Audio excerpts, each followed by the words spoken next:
Warahmatullahi wabarakatuh. Waalaikumsalam warahmatullahi wabarakatuh. Alhamdulillahirabbil alamin. Summa wassalatu wassalamu ala asyrofil anbiya'i wal mursyadin wa ala alihi wa sahbihi azmain amma ba'du. Alhamdulillahirabbil alamin. Puji dan syukur kita panjatkan kehadirat ilahi Rabbi.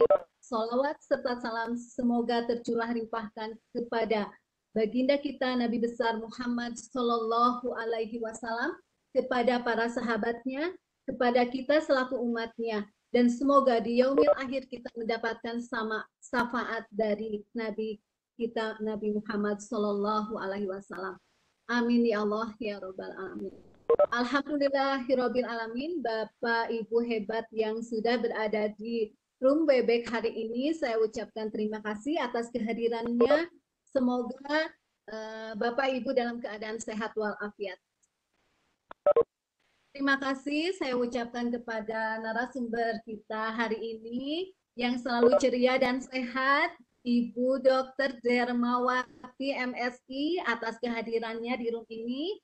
Ucapan terima kasih juga kepada PSMK yang memfasilitasi Webex meeting kita hari ini, kepada host Teh Umi dan Pak Hendra serta Pak Agus Barka dan para panitia yang telah tergabung di kegiatan pedoman guru ini.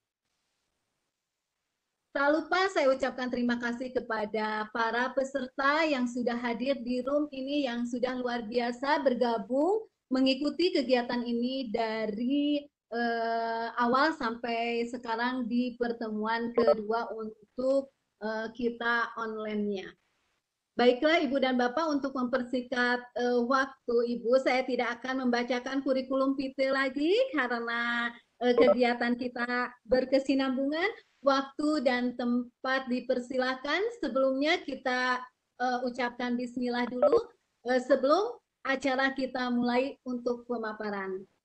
Bismillahirrahmanirrahim. Bismillahirrahmanirrahim. Silakan Ibu, waktu dan tempat dipersilahkan. Oke, terima kasih Bu Lina yang tetap semangat dan selalu semangat ya. Begitu juga dengan Bapak dan Ibu yang sudah bergabung pada siang ini ya. Terlebih dahulu saya ucapkan Assalamualaikum warahmatullahi wabarakatuh. Oke, Waalaikumsalam warahmatullahi wabarakatuh. Oke, Bapak dan Ibu, Alhamdulillah untuk pertemuan kedua ini yang memang wajib harus Bapak dan Ibu ikuti semua untuk meneruskan tindak lanjut dari tugas yang Bapak dan Ibu sudah buat walaupun terkendala dengan pengirimannya ya. Dan untuk info itu sudah ada alternatif membuat Google Classroom yang baru ya Bapak dan Ibu. Ya pertama saya buat, cuma ternyata ketika saya buat itu peserta sudah bergabung juga, cuma masalahnya saya tidak bisa memasukkan beberapa teman panitia yang nanti membantu mengelola Google Classroom. Akhirnya dibuat lagi oleh Pak Asep. Ya, jadi alhamdulillah sudah ada 8 orang yang memasukkan tugasnya ke Google Classroom yang terakhir yang dibuat oleh Pak Asep, dan saya sudah periksa dan saya sudah nilai ya. Jadi untuk berikutnya ini nanti Bapak dan Ibu kirim ke saya bisa share bentuk dari Google Classroom-nya.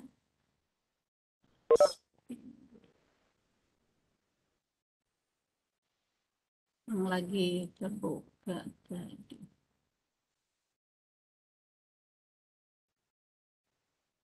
Ya, yang pokoknya yang dibuat oleh Pak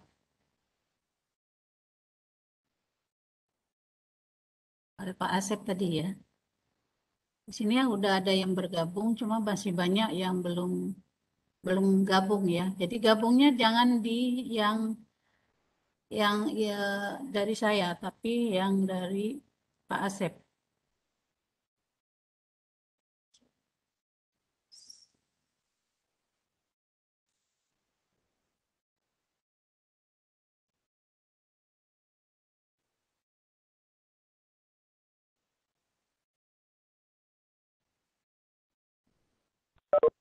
Ya, nanti saja itu kita lanjutkan.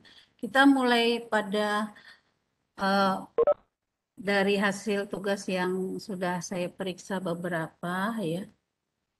Itu ada yang membuat hasil EDM-nya itu banyak, ada yang membuat sudah kompeten ya.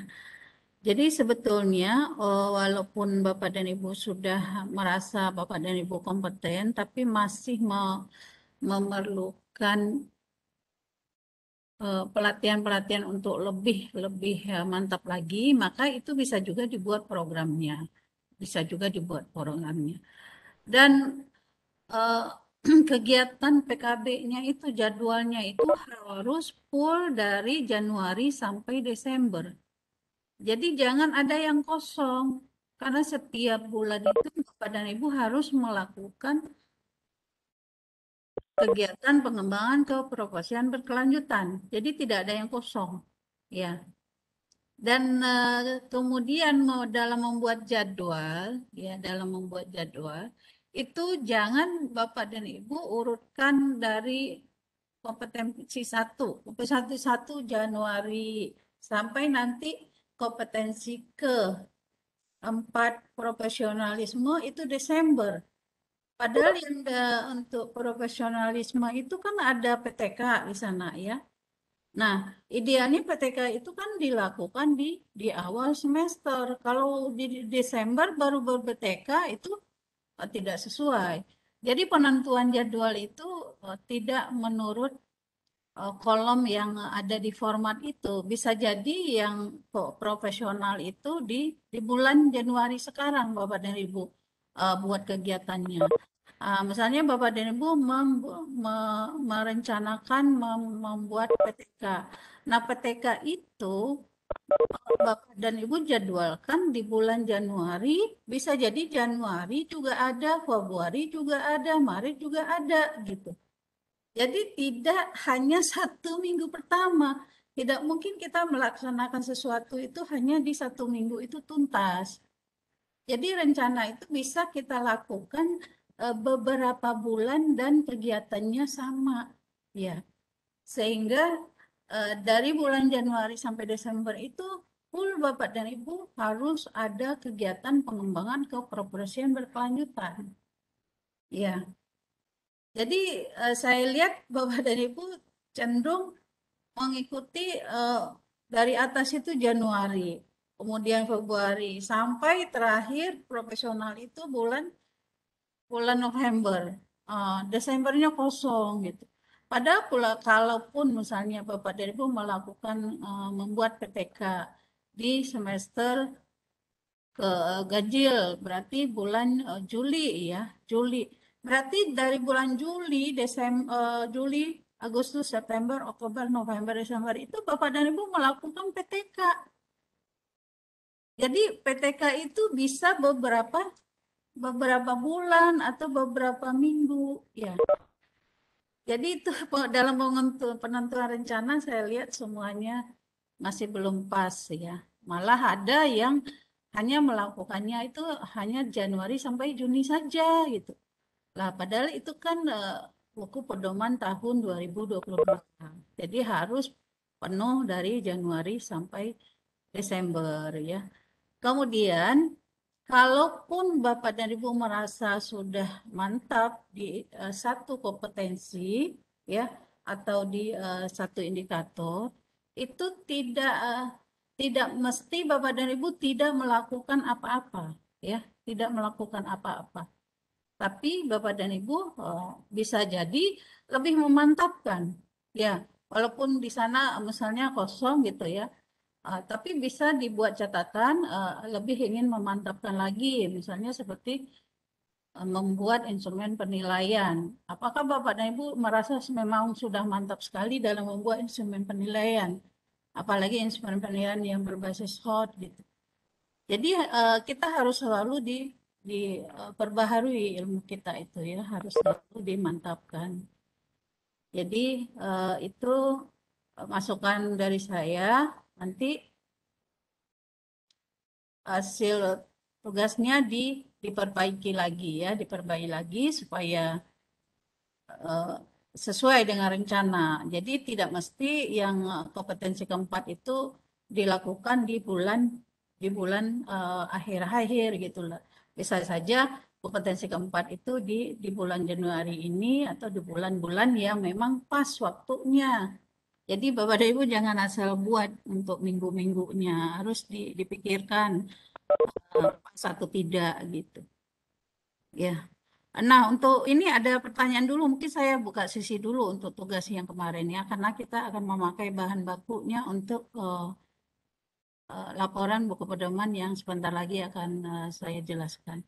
Silakan mungkin Bu Lina. Iya, baik Ibu, terima kasih atas pemaparannya. Baik Ibu Bapak hebat, jika ada pertanyaan terkait tugas yang telah Ibu Bapak kerjakan, silakan langsung bertanya kepada narasumber kita. Waktu dan tempat dipersilakan. Ya, yang Langsung sudah buka mute-nya raise aja. hand. Ya. Ada BV G038 Gozain, dipersilakan.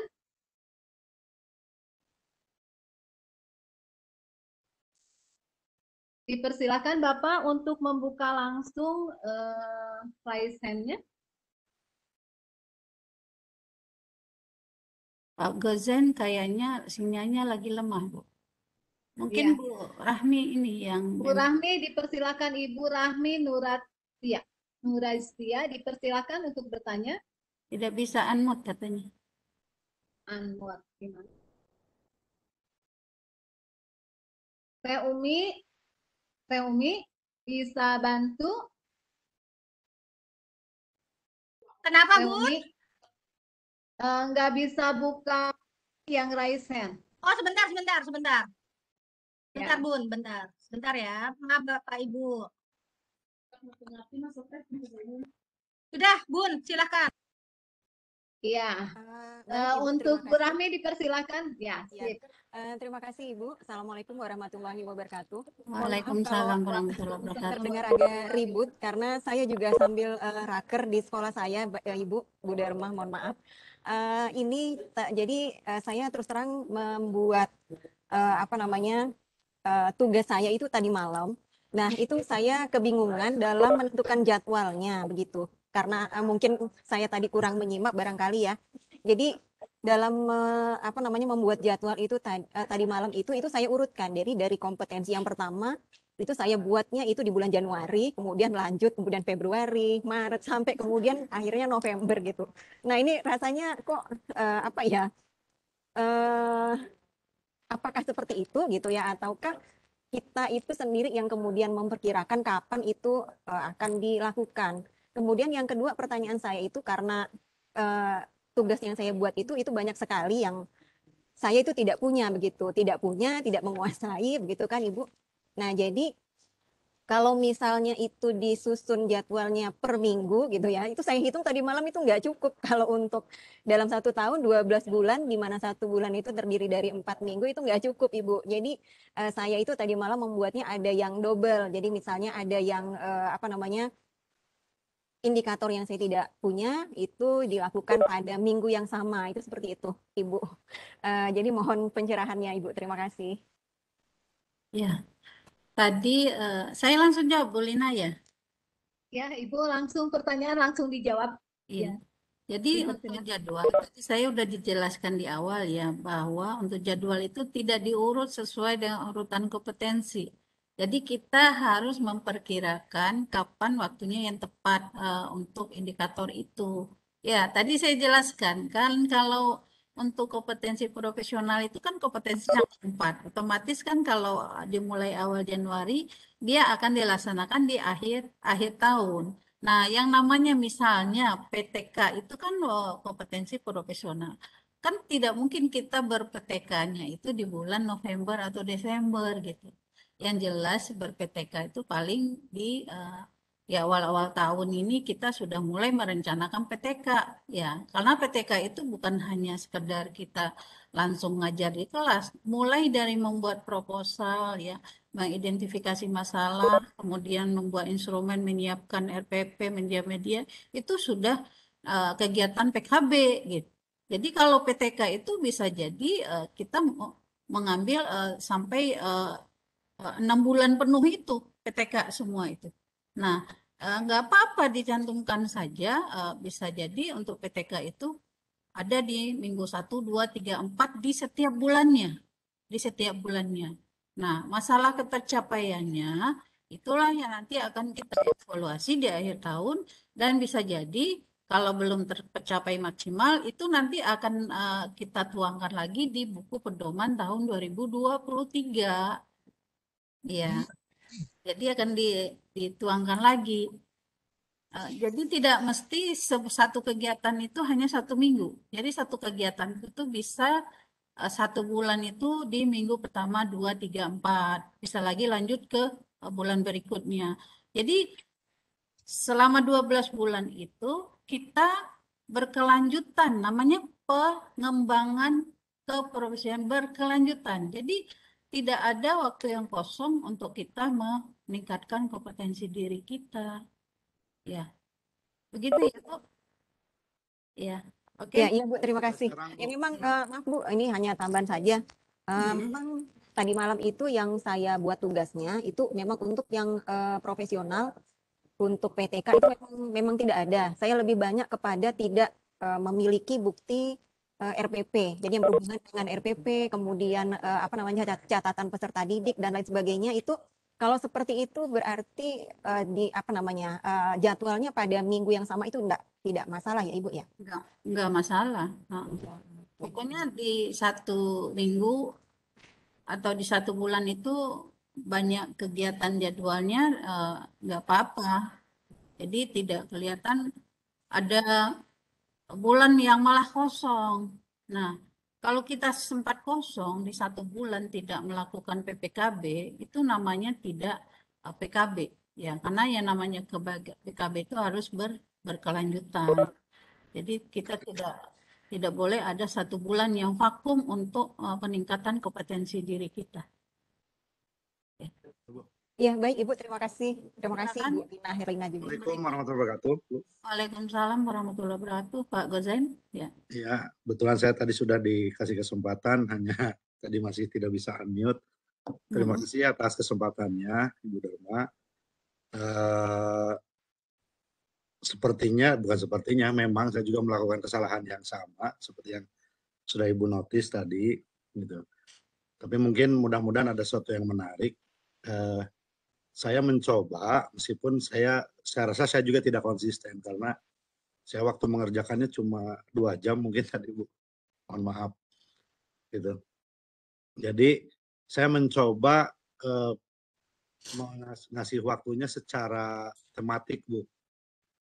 Artinya gini, kalau kita lihat dari berbagai kompetensi itu kan ada yang dalam tanda petik diulang-ulang Bu ya. Bisa untuk catatan siswa, catatan kepribadian siswa, itu kan ada di berbagai indikator subindikator. Saya ngasihnya saya tidak selalu berjalan maju gitu Bu. Tapi misalnya kalau di awal saya catatan misalnya Januari dan jauh di depan lagi ada ketemu lagi tentang catatan siswa, saya tidak ngasihnya di April tapi saya sama di Januari gitu Bu.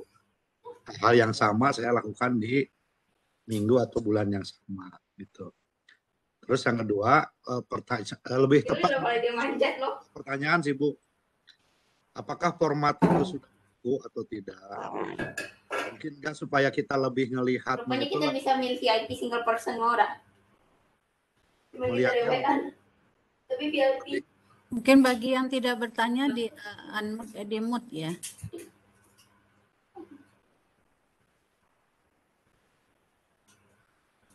Lanjut.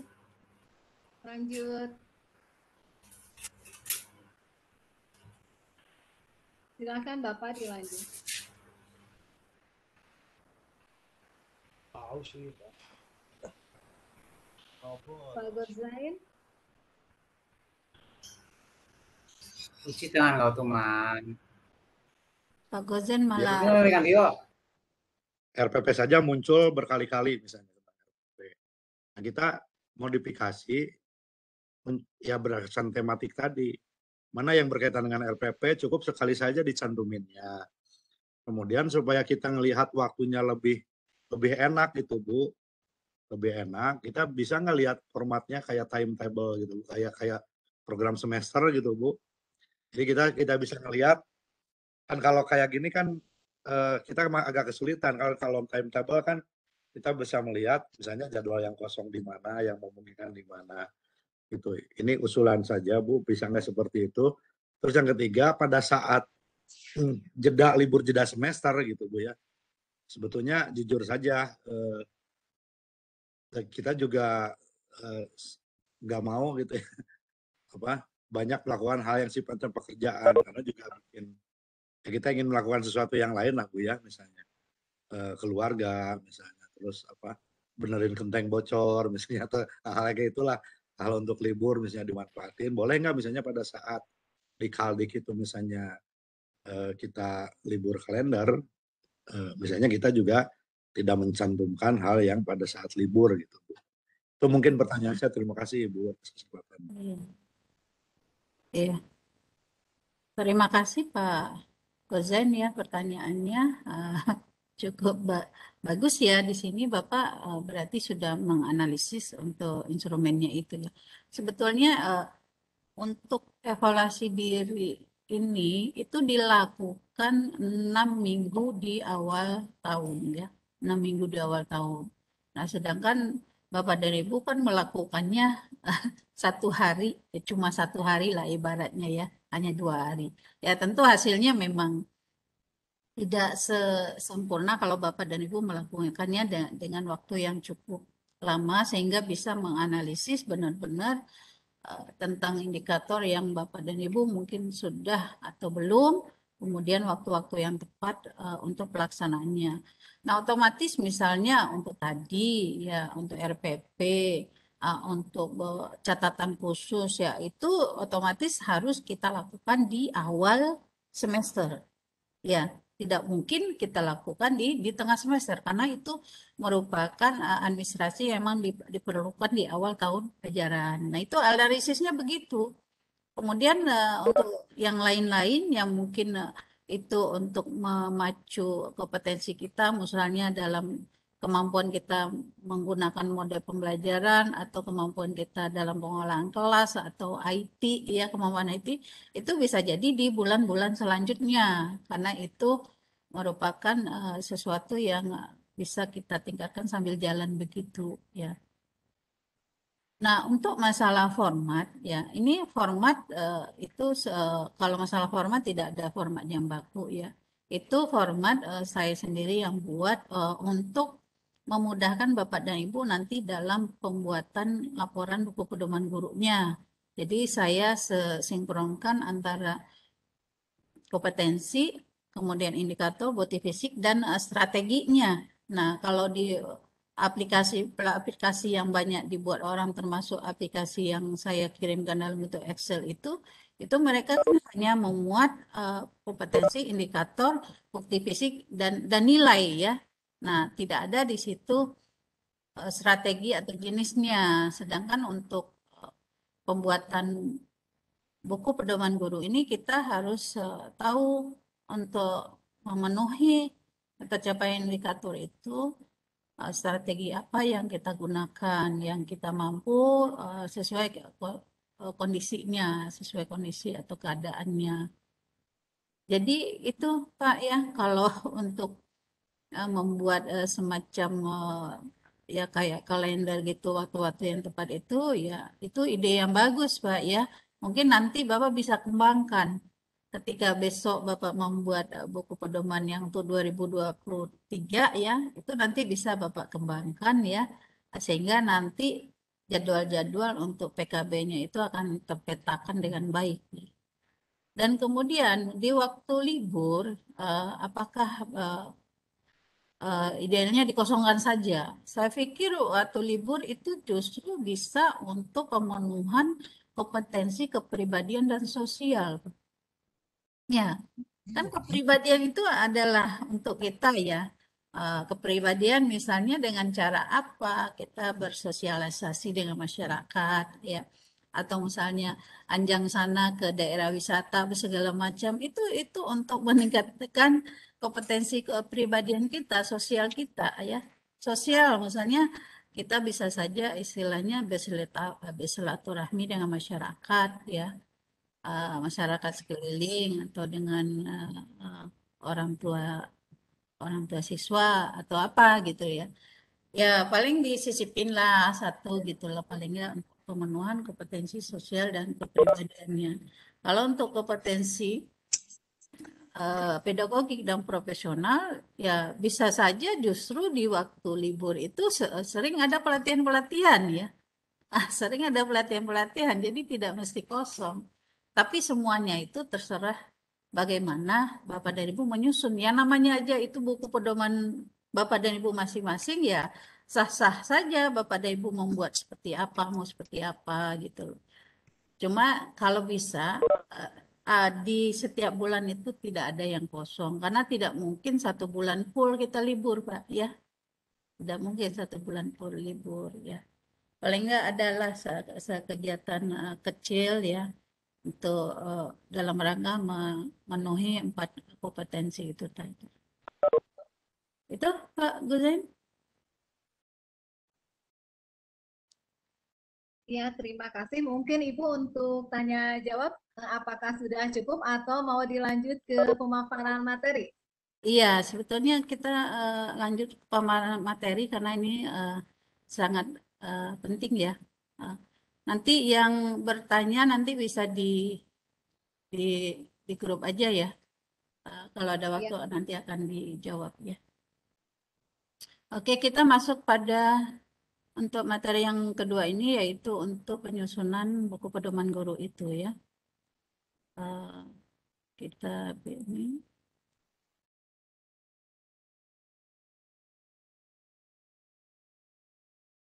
Ya.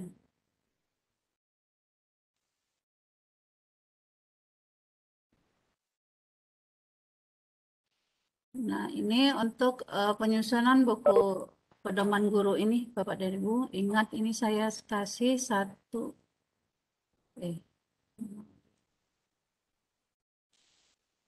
Ya.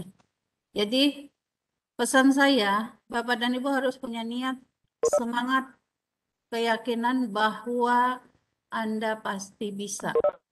Karena itu adalah kunci dari kesuksesan ya. Ini 3 hal yang saya tekankan kepada Bapak dan Ibu, niat, semangat, dan keyakinan bahwa kita itu bisa. Ya. Sekarang kita lihat Bapak dan Ibu untuk prosedur penyusunan laporan ini. Ya. Ya. Yang pertama kita akan membahas bagaimana kerangka dari buku pedoman guru. Ya. Kemudian kerangkanya itu ada bagian awal ya, kemudian bagian isi dan bagian penunjang. Jadi ini poin-poin yang akan kita jelaskan untuk saat ini dan nanti akan disimulasikan bagaimana cara pembuatannya. Ya. Untuk sesi ini kita akan masuk pada bagian awal dan sebagian bagian isi ya. Jadi bagian isi nanti kita akan masuk pada bab 1 dan bab 2, nanti bab 3 dan bagian penunjang nanti besok ya. Nah, ini kita lihat Bapak dan Ibu. Mohon peserta jangan ada yang ngobrol ya.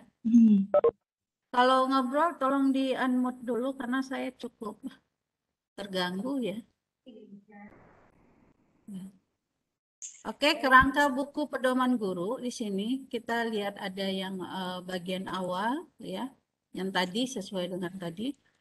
Nah, bagian awal itu Bapak dan Ibu di sini nanti ada halaman judul ya. ada lembar persetujuan dari kepala madrasah, ada kata pengantar, dan ada daftar isi. Nah, ini nanti halaman bagian awal ya. Kemudian bagian isi ada 4 di sini, ada pendahuluan, ya, ada rencana kerja, ada rincian rencana kerja, kemudian penutup dan bagian penunjang. Ya. Jadi ini 3 bagian dari kerangka buku pedoman guru. Ya. Untuk pendahuluan Bapak dan Ibu di sini kita nanti akan membuat latar belakang. Ya. Latar belakang nggak usah banyak-banyak ya, paling sekitar 1 atau 2 halaman. Ya. Kemudian tujuan ya, beberapa baris, kemudian manfaat pembuatan rencana kerja tahunan guru, manfaatnya apa, kemudian ringkasan target-target capaian yang diharapkan dicapai. Ini bagian dari pendahuluan. Ini Bapak dan Ibu harus tuntaskan sampai besok ya, ini supaya nanti besok kita bisa masuk pada bagian terakhir, sebagian yang bagian rincian rencana kerja dan penutup. Ya.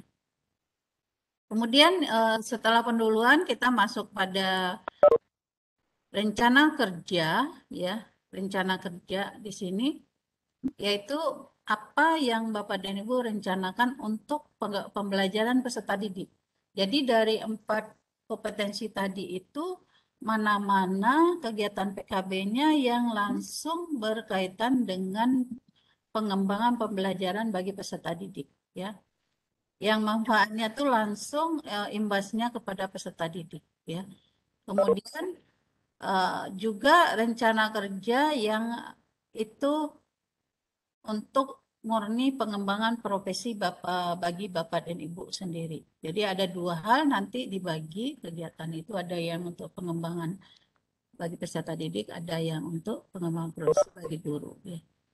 Kemudian bagian isi yang berikutnya yaitu rincian rencana kerja. Nah, rincian rencana kerja yang disajikan dalam satuan waktu bulanan selama 1 tahun. Nah, ini tadi yang saya tekankan ya Bapak dan Ibu, bahwa dibuat dalam satuan bulanan selama 1 tahun, berarti selama 12 bulan. Nah, selama 12 bulan inilah Bapak dan Ibu buat rincian rencana kerja yang sudah Bapak dan Ibu buat di evaluasi diri itu. Nah, rincian rencana kerja itulah yang ada yang mencakup kompetensi pedagogik, sosial, kepribadian, dan profesional ya. Kemudian bagian isi yang berikutnya yaitu penutup ya. Penutup ini hanya ringkasan rencana kegiatan. Nah, ringkasan aja Bapak dan Ibu mungkin simpulkan lagi dari rincian rencana kerja ini. Kemudian rencana target yang ingin dicapai. Jadi dari rencana kerja yang 12 bulan ini, apa rencana target yang ingin dicapai baik untuk kompetensi pedagogik, profesional, sosial, dan kepribadian.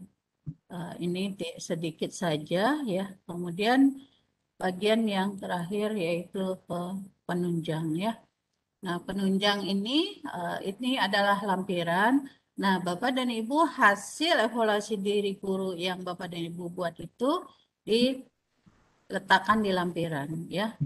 Kemudian buat 1 RPP yang di awal tahun ini, kemudian itu bagaimana skenario kegiatannya, skenario kegiatan. Jadi ini Bapak dan Ibu buat sebisanya saja yang bisa dilampirkan. Tapi yang jelas hasil evaluasi diri ini, kemudian bisa juga Bapak dan Ibu nanti lampirkan program tahunannya dan program semester. Nah, jadi ini kerangka buku yang Bapak dan Ibu tuangkan nanti hasil evaluasi dirinya ya. Jadi seperti ini ringkasannya. Ada halaman judul, persetujuan, kemudian latar belakang, rencana kerja, kemudian rincian rencana kerja selama 1 tahun yang menyangkut 4 kompetensi itu, kemudian rincian rencana kegiatan dan lampiran ya. Nah, Bapak dan Ibu, ini contoh dari halaman halaman pendahuluan itu ya. Halaman itu ada identitas guru dan tahun kerja. Ini contoh yang dibuat oleh Pak Teguh ya, buku pedoman guru tahun 2020 ya. Disusun oleh ini kan. Nah, jadi kita buat inovasi lah judulnya itu ya. Kemudian bisa juga seperti ini ya. Pedoman guru mata pelajaran titik-titik MAN 13 tahun ini ya diajukan untuk memenuhi kredit jabatan guru oleh nama ini ya. Jadi ini terlihat bahwa ini buku pedoman guru khusus untuk guru ini ya. Dan tahunnya ini khusus untuk tahun 2020. Nanti kalau buat lagi dengan isi yang berbeda karena tentu saja kompetensi yang dilakukan PKB-nya juga beda, dibuat lagi untuk tahun 2021, 22 dan seterusnya. Jadi yang jelas setiap tahun itu Bapak dan Ibu harus memiliki buku pedoman guru ya, supaya apa yang Bapak dan Ibu ingin dicapai di akhir tahun itu jelas tergambar dalam perencanaan yang Bapak dan Ibu sudah tuangkan ke dalam buku pedoman guru itu ya. Nah, ada pertanyaan sekilas saya ambil di chat, apakah bisa diajukan ISSPN? Ya, tentu saja tidak, karena ini buku pedoman guru ini bukan jenis buku yang dikonsumsi oleh umum, bukan. Ya, kalau yang dikonsumsi oleh umum bisa diajukan untuk ISBN-nya. Tapi ini dikonsumsi oleh pribadi kita sendiri. Jadi ya tidak perlu atau tidak perlu dibuat ISSN atau ISBN-nya. Ya. Nah, sekarang yuk kita susun buku pedoman guru ya, Bapak dan Ibu. Nah, saya akan langsung pada filenya ya.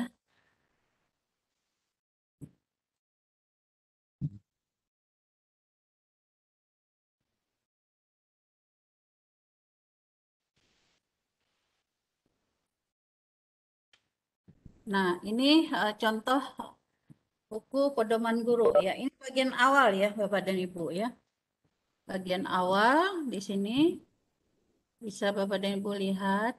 Nanti saya akan berikan template ini pada Bapak dan Ibu. Nanti tinggal diisi ya. Buku pedoman guru tahun ini, jabatan tahun berapa. Nah, nanti ini contoh dari lembar pengesahannya ya. Nanti Bapak dan Ibu bisa pakai ini atau bisa pakai yang lain ya. Tinggal diisi ini. Kita buat di bulan Januari tahun 2022 ya. Kemudian Bapak dan Ibu buat kata pengantar, ya biasa kata pengantar ya, ucapan syukur, terima kasih dan tujuan sedikit dibuatnya buku pedoman guru ini. Kemudian ini daftar isi Bapak dan Ibu. Mulai dari halaman judul, kata pengantar, persetujuan, kata pengantar, daftar isi, daftar tabel, nanti kalau ada daftar lampiran. Kemudian untuk bab 1 pendahuluan kita bagi bagian awal isi dan bagian penunjang tadi kita masukkan dalam bentuk bab gitu ya. Bab 1 pendahuluan itu ada latar belakang, tujuan, manfaat, ringkasan target capaian dan pengembangan pembelajaran bagi peserta didik. Yang tadi ada 2, yaitu pengembangan pelajaran bagi peserta didik dan pengembangan profesi bagi guru. Kita lihat dari 4 kompetensi itu ya. Kemudian ini bab 2 inilah yang berisi rencana kerja guru ya. Apa yang akan dilakukan pada bulan Januari? Apa yang akan dilakukan pada bulan Februari, Maret, April, Mei sampai Desember ya.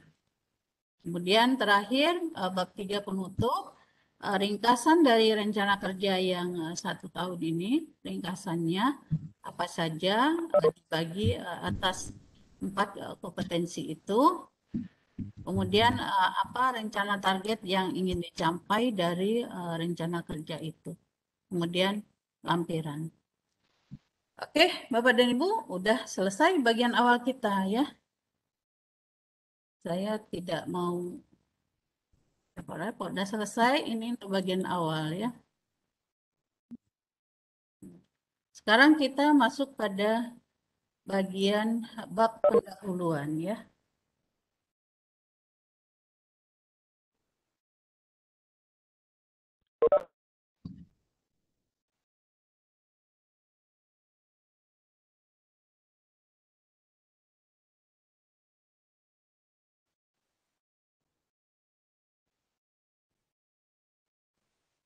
Ini bisa dilihat Bapak dan Ibu?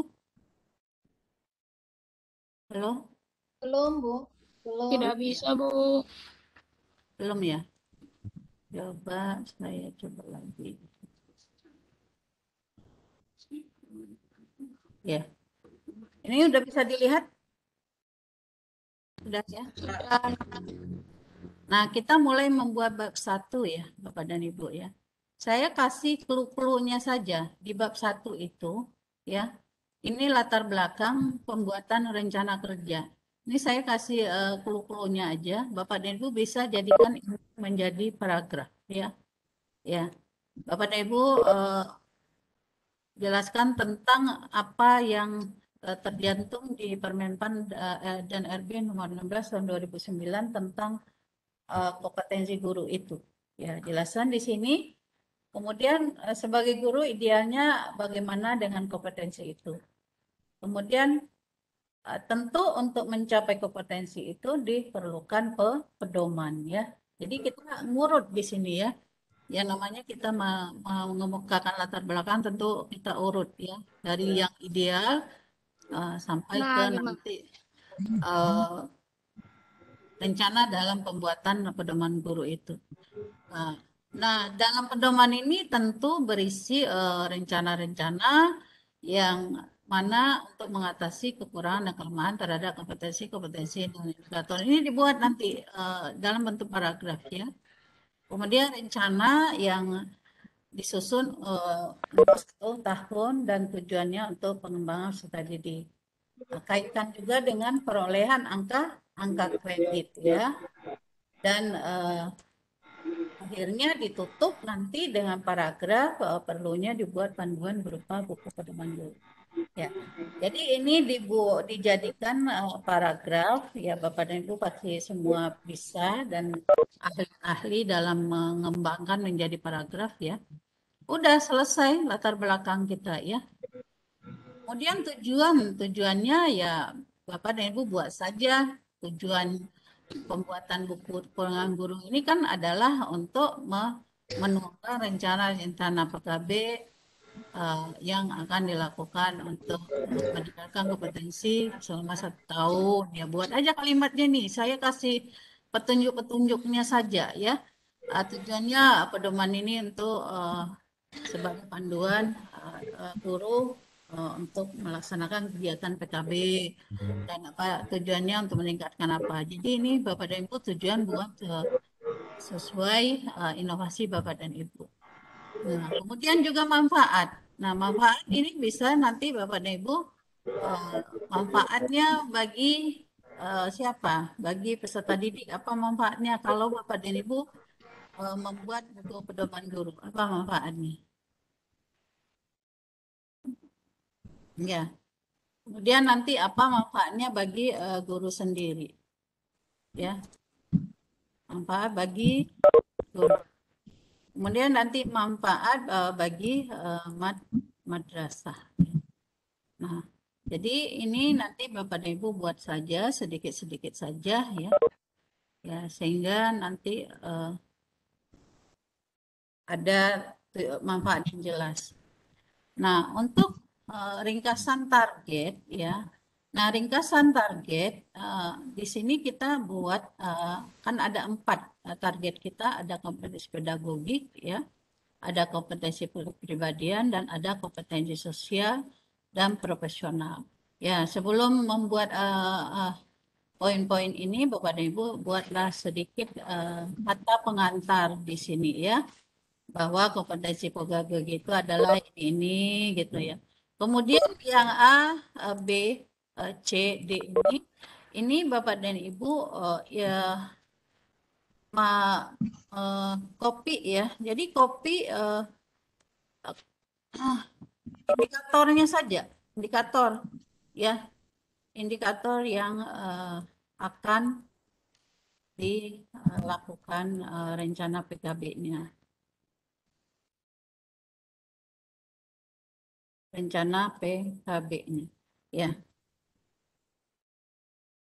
Nah, ini diambil dari hasil EDM itu tadi. Udah masukkan aja ke sini, tinggal di copy aja indikator-indikatornya. Kemudian kepribadian juga kasih sedikit kalimat pembuka. Kemudian masukkan lagi indikator-indikator yang akan dikembangkan atau ditingkatkan. Ya. Jadi Bapak dan Ibu, walaupun Bapak dan Ibu mungkin merasa udah kompeten banget gitu loh, tapi merasa masih perlu ditingkatkan, itu tetap menjadi kegiatan rencana PKB yang Bapak dan Ibu bisa lakukan. Jadi jangan merasa Bapak dan Ibu sudah kompeten dengan indikator itu sehingga Bapak dan Ibu tidak perlu lagi mengasah kemampuan Bapak dan Ibu ya. Karena kita tahu bahwa yang namanya kompetensi itu selalu berubah-ubah dan selalu meningkat dari tahun ke tahun. Kemudian ke sosial ya Bapak dan Ibu buat kalimat pembuka sedikit, kemudian tinggal memasukkan indikator-indikator di sosial yang mungkin Bapak dan Ibu perlu tingkatkan lagi. Kemudian kompetensi profesional begitu juga, masukkan indikator saja ya, tidak bukti fisik ke sini. Udah selesai berarti bagian yang D ini. Ini berarti bukan D ya, ini angka 1 ya.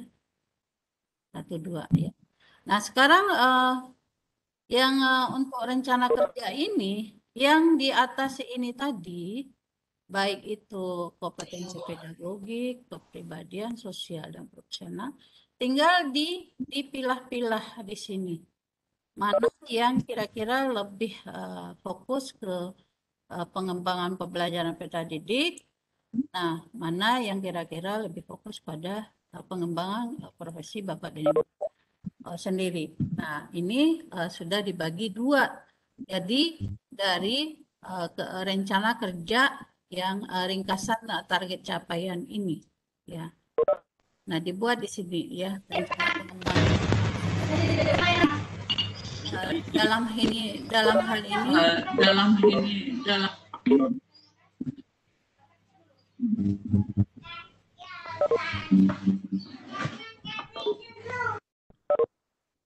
ya, dalam hal ini dibagi 2 ya, dipilah-pilah.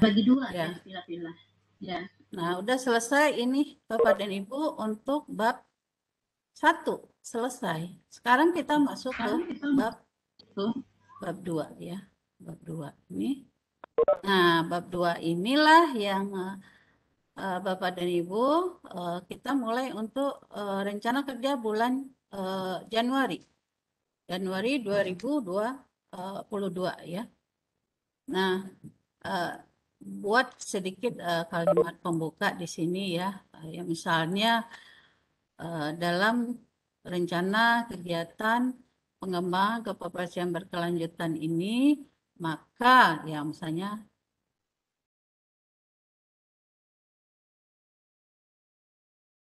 rencana PKB yang akan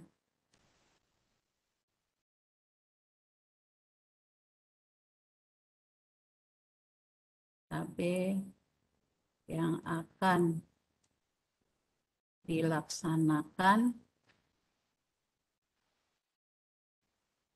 bulan Januari 2022 ini berdasarkan hasil evaluasi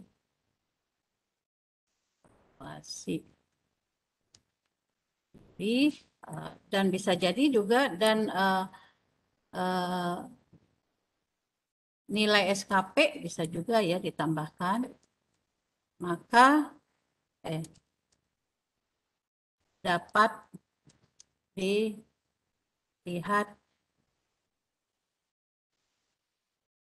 pada tabel 1 di bawah ini. Ya, ini misalnya Bapak dan Ibu membuat sedikit kalimat pembuka di sini ya.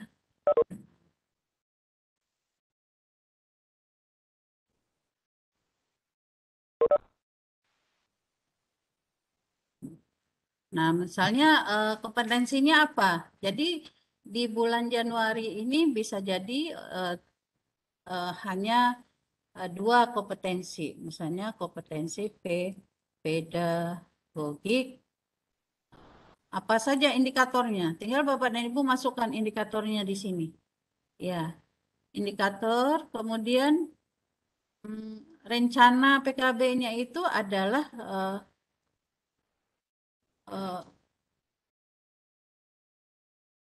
rencana PKB itu adalah rencana untuk peningkatan bukti fisik yang belum terpenuhi ya. Misal belum memiliki catatan khusus tentang peserta didik, maka rencana PKB-nya adalah membuat buku catatan khusus peserta didik. Jadi bahasanya seperti itu. Jadi bahasa dari ini Bapak dan Ibu untuk tabel ini dibuat spasinya 1 saja ya, supaya tabelnya tidak melewati halaman ya, dibuat 1 saja. Nah, kemudian strateginya apa? Di sini strateginya sendiri ya, sendiri berarti membuat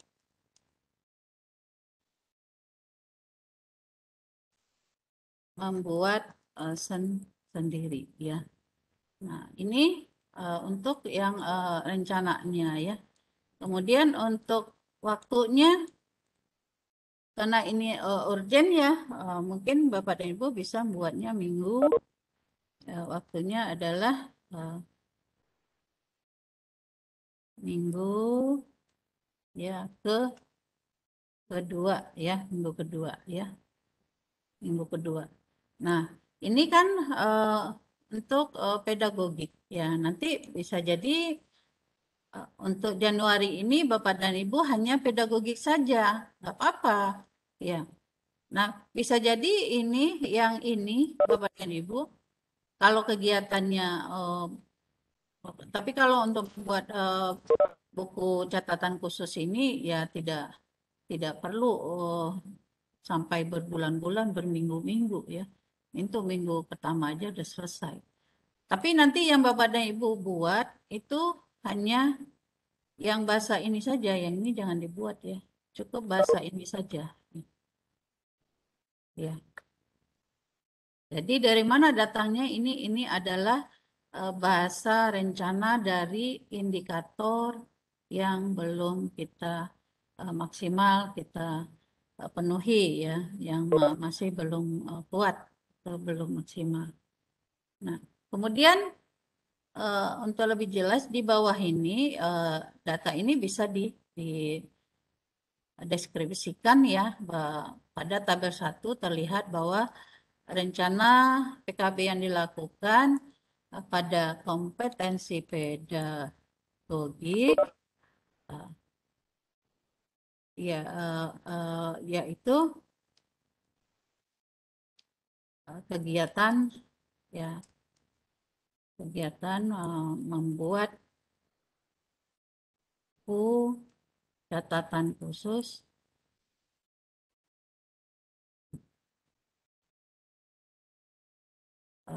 pada minggu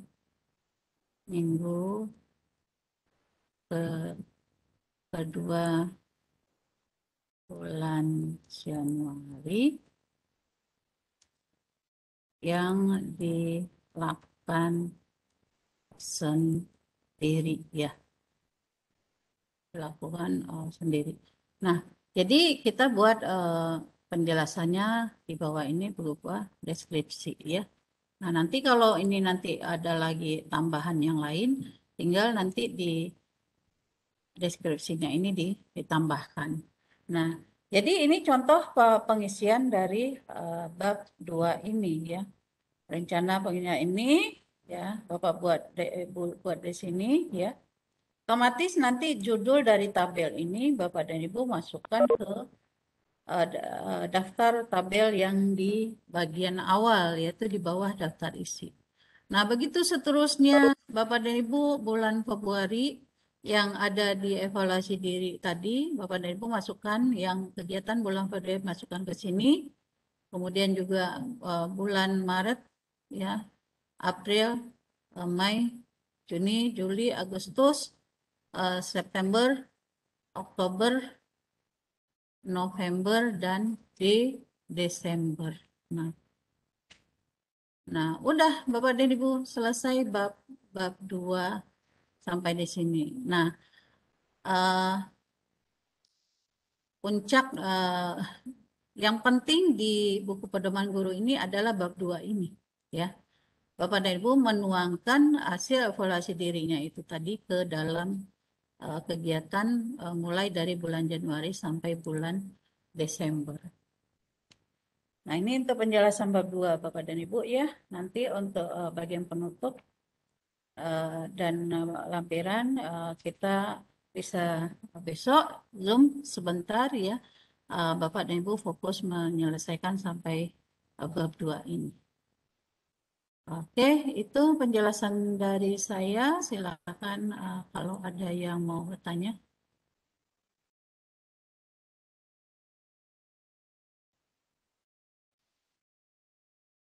Bu Yuliana, ada raise hand?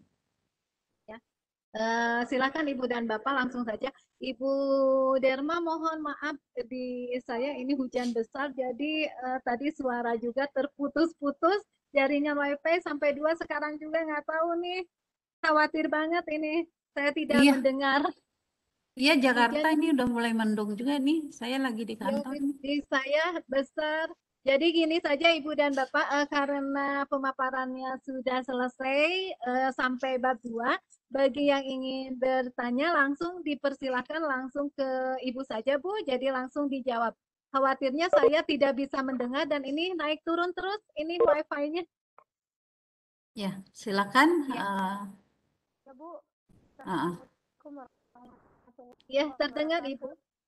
Waalaikumsalam warahmatullahi wabarakatuh. Salpiati Bu dari Mandala. Bun, saya mau ditanya Bu. Kemudian listriknya mati. Kalau lihat dari ini Bu Zalfiati dulu ya Pak? Iya. Ya Bu Zalfiati sinyal. Ibu belum raise hand dulu ya? Karena listrik mati juga di sini berulang-ulang. Nah, ya udah duluan nggak apa-apa. Sabar ya Pak Darussalim, sesama teman kok itu. Jadi silakan Bu. Tidak mendengar sepenuhnya Bu, mohon maaf. Nanti ada contohnya akan diberikan. Ya, bukan contoh, Ibu bikin sendiri. Kalau saya kasih contoh nanti nyontoh punya orang deh. Enggak, iya kita bikin sendiri. Ya. Nanti yang tadi saya akan share di grup bisa dijadikan sebagai template-nya ya. Nah, silakan ya udah Pak Darussalim. Ya, bismillahirrahmanirrahim. Assalamualaikum warahmatullahi wabarakatuh. Waalaikumsalam warahmatullahi wabarakatuh. Ada langsung pertanyaan gini Bu, dari apa yang Ibu jelaskan tadi. Suara terdengar Bu? Jin? Ya, jelas. Alhamdulillah. Pertanyaannya gini, ketika kita menyusun rencana yang evaluasi diri guru tadi yang di slide itu, bukan yang di file yang ada, pertanyaannya apakah EDG itu bisa direvisi di tengah jalan? Nah, gitu loh, Bu. Artinya kan gini, bisa saja kita mengikuti diklat yang tadinya di awal tahun kita susun di Januari, tetapi ada kegiatan misalnya kayak kita kemarin lah, misalnya ada diklat apa gitu, fasilitator di tengah jalan gitu kan, yang sebelumnya kita nggak tahu, kemudian kita revisi gitu. Itu prinsipnya, karena kan memang yang pernah saya tahu bahwa SKP juga boleh direvisi gitu loh, Bu. Maksudnya kan bisa saja di tengah jalan tadi ada perubahan yang terjadi yang kita tidak tahu. Artinya pada saat kita nanti mau menyusun buku ini tadi, buku pegangan apa guru tadi itu gitu ya, sehingga kan nanti otomatis berubah dari rencana EDG yang di awal gitu. Itu yang pertama, Bu. Gitu. Kemudian saya malah agak mendapatkan pencerahan yang sangat baik. Kenapa gitu, Bu? Kan di Tukin di form CEK gitu yang tunjangan kinerja guru yang diisi setiap hari gitu kan, sepertinya bisa juga dituangkan ke EDG gitu kan, atau sebaliknya bisa dikonvert saling melengkapi gitu kan. Nah, itu yang kedua. Agak banyak, Bu. Yang ketiga, sama halnya dengan tadi, direncanakan kita bagi ada dua. Rencana untuk PESDIK itu dan rencana untuk guru itu sendiri gitu.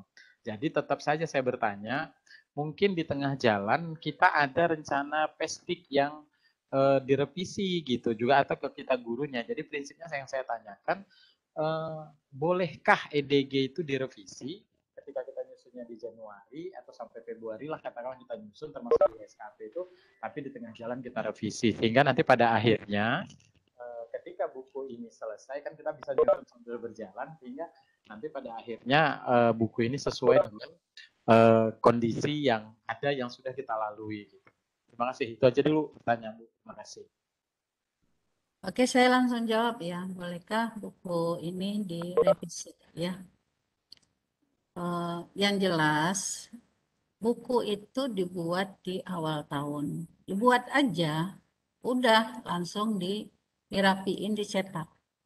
Udah, masalah berubah dan tidak itu adalah merupakan evaluasi bagi Bapak dan Ibu sendiri, tinggal ditandain saja pelaksanaannya gitu loh. Yang penting di awal tahun itu ini udah jadi di buku pedoman guru, udah dilihat rapi-rapi, udah diajarin, udah nggak usah mikirin lagi mau revisi mau enggak, pelaksanaannya itu tinggal evaluasi, dievaluasi aja. Oh ternyata ini berubah nih ya, berubah tinggal ditandain saja ya. Nah itu nanti menjadi masukan untuk pembuatan buku pedoman guru tahun berikutnya. Dan itu bisa saja nanti dimasukkan dievaluasi di pembuatan buku tahun 2023. Ya, jadi yang menilai nanti nggak akan melihat, oh ini waktunya berubah, nggak akan melihat. Yang penting ada nggak rencananya, itu saja gitu. Kita punya rencana, masalah berubah dan enggak itu tidak sama dengan keuangan ya. Kalau keuangan berubah kan memang harus dilaporkannya di akhir tahun. Kalau buku pedoman ini di awal tahun. Ya, masalah berubahnya itu nanti koreksi untuk pembuatan buku laporan nanti di tahun 2023. Sip ya? Siap, makasih. Iya. Silakan yang lain langsung aja. Karena Bu Lina mungkin Assalamualaikum, Bu. Waalaikumsalam warahmatullahi wabarakatuh. Ini Bu siapa nomor 064? Ulun Hairun Nafiah dari Kalsel, Bu. Oh iya, kalau udah ulun tuh pasti Banjarmasin ya? Ya, nggih, Bu. Pertanyaan yang pertama tadi tentang gizi yang baru, mohon untuk diulang share-nya di WA. Kan tadi katanya ada Google Classroom yang baru ya. Kayaknya saya belum gabung dengan yang baru, jadi mohon share. Kemudian yang kedua, ketika banyak kelemahan kita yang kita temui, itu apakah semua indikator kelemahan itu harus dijadwalkan penyelesaiannya dalam satu tahun ini, atau boleh kita tinggal? Misalnya tadi Bu, ketika kita lemah di PTK, kita tidak merencanakan untuk tahun ini Jadi kelemahan itu kita biarkan, tidak kita jadwalkan penyelesaiannya untuk tahun ini. Dengan target mungkin di tahun depan. Seperti itu boleh atau tidak. Dan kemudian yang ketiga, buku pedoman guru ini sifatnya individual guru. Kemudian bisakah itu misalnya kita punya beberapa tahun rencana jadi secara kolektif itu Bu bisa semacam diterbitkan begitu Bu. Terima kasih Bu. Dan mungkin satu lagi Bu, ini kebetulan ulun bukan guru, ulun kebetulan pengawas. Jadi alhamdulillah dengan ikut ini selama ini yang jadi pertanyaan tuh buku pedoman guru itu yang seperti apa. Nah ini sudah mulai terbuka dan kita sudah paham. Oh mulainya memang harus dari sini begitu ya. Yang kami ingin tanyakan, seandainya Bu, kalau dari hasil PK guru lah dan hasil EDG ini, wajar nggak sih seandainya kepala sekolah itu meminta guru untuk semuanya membuat buku pedoman guru, sehingga kepala sekolah ini punya gambaran apa yang akan dilakukan oleh guru. Jadi semacam ada timbul inisiatif dari internal guru, bukan melulu perintah atau program dari sekolah. Terima kasih, Bu. Mohon maaf kalau ada yang kurang pas pertanyaan saya. Assalamualaikum warahmatullahi wabarakatuh. Waalaikumsalam warahmatullahi wabarakatuh. Oke, Bu Khairun, alhamdulillah ternyata semangatnya tinggi nih pengawas yang teladan kalau begini ya.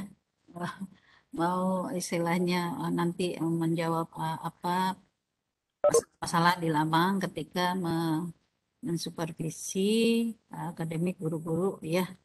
Oke, untuk Google Classroom yang baru itu kita tidak share di grup ya. Karena kalau di share di grup bisa saja nanti penyusup nanti ikut masuk gitu. Jadi diundang lewat email Bu ya. Jadi email Ibu sudah diundang oleh awalnya kan saya bikin Google Classroom ya, tapi karena ada kendala saya tidak bisa memasukkan beberapa teacher, akhirnya saya minta Pak Asep yang bikin juga, karena saya juga tadi dari pagi rapat ya sampai tengah hari tadi ya, jadi saya tidak bisa maksimal konsen ya.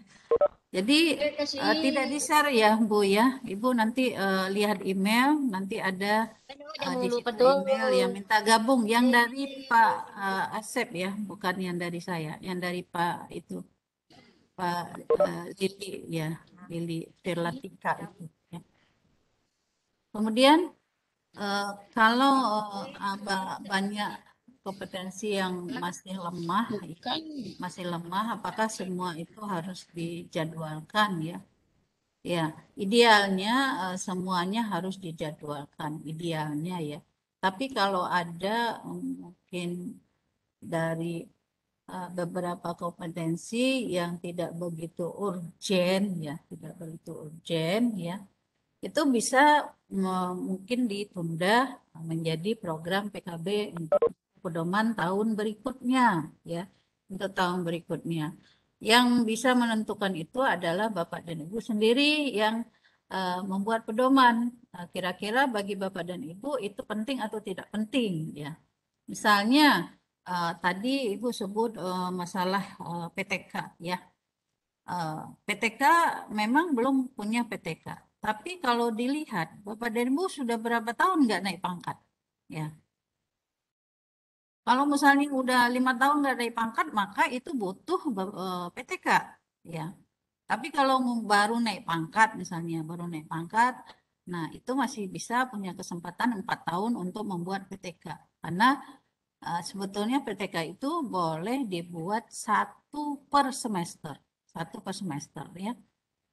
Karena itu PTK perlu sekali bagi orang-orang yang belum naik pangkat, ya, belum naik pangkat. Karena bukti bahwa Bapak dan Ibu tuh salah satunya kompetennya adalah Bapak dan Ibu naik pangkat. Jadi Bapak dan Ibu jangan bangga dengan zona nyaman. Bapak dan Ibu harusnya malu kalau udah lewat batas boleh naik pangkat tapi belum ngajuin naik pangkat. Harusnya ada apa dengan Bapak dan Ibu, ya. Kalau kita 4 tahun, 5 tahun belum ngajuin naik pangkat berarti ada apa dengan Bapak dan Ibu? Ada apa dengan kompetensi Bapak dan Ibu? Ada apa dengan motivasi Bapak dan Ibu? Ya, ada apa dengan semangat Bapak dan Ibu untuk naik pangkat? Nah, itu perlu dipertanyakan. Dan yang disalahkan di sini juga terutama pengawas dan kepala madrasahnya. Kenapa guru-gurunya tidak naik pangkat? Ya, tentu karena belum ada yang dibukti untuk naik pangkatnya, gitu ya. Jadi ini harus diidentifikasi ya mana program-program yang memang harus segera dituntaskan untuk pengembangan peserta didik ya, dan mana yang sangat perlu untuk pengembangan profesi kita sebagai guru. Ya. Kemudian tadi apakah ada kegiatan kolektif ya? Kegiatan kolektif ya justru sebetulnya di sini ya tadi Bu Khairun ya. Buku pedoman guru ini bukan dibuat hanya untuk keperluan individu. Justru ini wajib dibuat oleh guru. Di dalam format evaluasi diri itu ada tanda tangan tim penilai dan kepala madrasah. Berarti itu wajib. Ya. Ketika satu guru membuat buku pedoman guru, dia mengidentifikasi bahwa dia kurang di kompetensi ini, indikator ini. Kemudian guru yang lain juga kurang kompetensi ini, gitu. Dan hasil-hasil evaluasi diri guru itu direkap oleh tim penilai sekolah. Direkap semua. Ya. Kemudian disimpulkan, ternyata guru-gurunya itu banyak yang kurang di RPP, banyak yang kurang di IT, banyak yang kurang di model pembelajaran. Nah, kemudian tim penilai sekolah, mungkin ada misalnya 3 orang atau 4 orang tergantung jumlah guru di sekolah itu, akan berembuk dengan kepala madrasah kira-kira apa yang akan dilakukan untuk menanggulangi kelemahan-kelemahan yang sudah diidentifikasi dari hasil evaluasi guru itu tadi. Jadi ini bukan istilahnya boleh buat atau tidak. Justru ini wajib. Pengawas justru harus menagih, ya. Pengawas dan kepala harus menagih mana buku pedomannya, ya. Jadi ketika tim penilai itu sudah memberikan nilai SKP di akhir tahun, kemudian kelihatan di situ mana poin-poin yang kurang, ya sebetulnya Bapak dan Ibu bisa mengambil evaluasi diri ini dari hasil SKP yang diambil oleh yang dinilai oleh tim penilai ya. Tapi saya ingin Bapak dan Ibu mendalami sendiri seperti apa sih instrumen PKG itu ya, seperti apa instrumen PK guru itu ya. Karena saya punya pengalaman ya, banyak guru-guru yang sama sekali belum ngerti itu. Dari mana datangnya nilai SKP itu. Jadi ini bukan wajib atau tidak wajib, harus. Jadi di awal tahun ini harusnya kepala madrasah ya atau juga pengawas harus menagih mana buku pedoman Anda. Ya. Apa yang akan Anda lakukan dari kekurangan-kekurangan Anda di tahun kemarin untuk ditutupi dengan kegiatan PKB guru di tahun ini. Ya, makanya saya dengan wadah KBMB ini ya bertekad Bapak dan Ibu di awal tahun ini harus membuat buku pedoman guru. Ya. Itu Ibu. Terima kasih banyak Bu. Oke, ya. Silakan yang lain.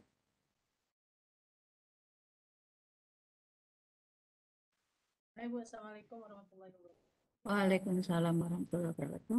Bu Nuri dari mana? Dari MAN 1 Jembrana. Oh, Jembrana, iya. Lagi Bu, mungkin sudah lupa Bu. Mau nanya untuk pembuatan pedoman guru kan menggunakan EDG yang kita kumpulkan kemarin Bu ya. Kalau mungkin EDG yang kemarin kita kumpulkan, kita revisi, apa boleh, karena kemarin kayaknya tergesa-gesa membuatnya, ada beberapa yang mungkin terlewati dan bulannya juga yang kita buat hanya sampai Juli kalau nggak salah yang punya saya. Itu apa boleh nanti kita perbaiki yang di EDG-nya untuk kita susun buku pedomannya. Mungkin itu saja Bu, terima kasih sama. Iya, harus diperbaiki ya Bu ya. Ya, jadi EDG-nya diperbaiki lagi ya. Jadi jangan sampai ada kekosongan di bulan 12 bulan itu. Bisa jadi yang sudah kompeten pun bisa kita lebih mantapkan lagi. Ya. Yang jelas tidak ada kekosongan.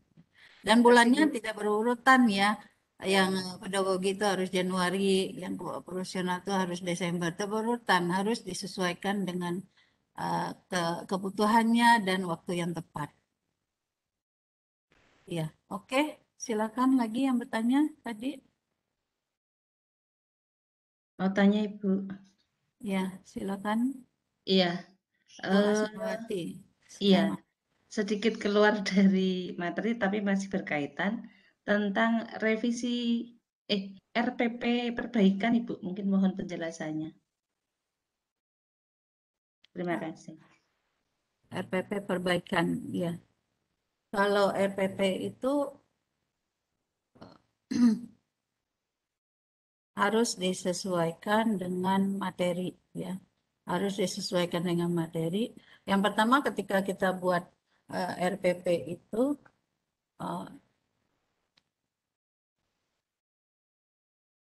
ya mohon maaf, misalnya RPP-nya itu kita nggak buat sendiri gitu ya, tidak buat sendiri. Sehingga kontennya itu tidak sesuai dengan lokalnya kita, ya. Banyak RPP itu kondisi daerahnya itu beda dengan daerah yang lain. Misalnya aja ada misalnya melakukan studi lapangan ke laut gitu ya. Nah, sedangkan sekolah kita itu di puncak gunung misalnya atau di bukit gitu. Nah, ketika kita menyadari itu dan ternyata RPP kita itu tidak sesuai dengan konten lokal kita, tidak sesuai dengan kondisi siswa kita, maka kita merubah RPP itu. Jadi ada bukti bahwa RPP yang kita udah siapkan itu kita perbaiki dengan hal yang lebih bagus lagi, ya mungkin dalam hal indikatornya tidak sesuai. Ya kalau Bapak dan Ibu saya ajak untuk menyusun indikator ya, itu mungkin hampir 90% lebih tidak bisa menyusun indikator ya. Nah, itu yang perlu Bapak dan Ibu pelajari. Dalam kita menyusun indikator itu kita juga harus menentukan materinya. Apakah materi itu termasuk konseptual atau prosedural atau metakognitif. Nah, apakah Bapak dan Ibu sudah memahami itu? Ya, karena saya lihat mungkin Bapak dan Ibu menganggap menyusun RPP itu sudah pinter gitu. Tapi kalau kita runut mulai dari penentuan tingkat koneksinya sampai penentuan tingkat taksonomi belumnya sampai disejajarkan dengan bagaimana cara mengajarkannya, ya saya pengalaman PJJ dengan guru mata pelajaran biologi se-DKI ya, yang mungkin Bapak dan tahu ya, mungkin mereka udah pada pakar-pakar semua ya. Tapi ketika saya lihat RPP-nya itu RPP yang masih asal-asalan. Masa ketika indikatornya itu analisis, apakah kita mengajarkannya dengan metode ceramah? Enggak kan? Nah, jadi banyak sekali yang mereka itu tidak runut mulai dari menentukan tingkat levelnya apakah prosedural, konseptual, kemudian metakognitif ya. Nah, sampai ke level apakah ini pemahaman, aplikasi, penerapan, atau sampai kepada mencipta gitu ya, analisis. Nah, bagaimana pembagian waktunya, kemudian bagaimana cara mengajarkannya, bagaimana pula soalnya. Banyak guru yang indikatornya analisis, tapi soalnya itu C2.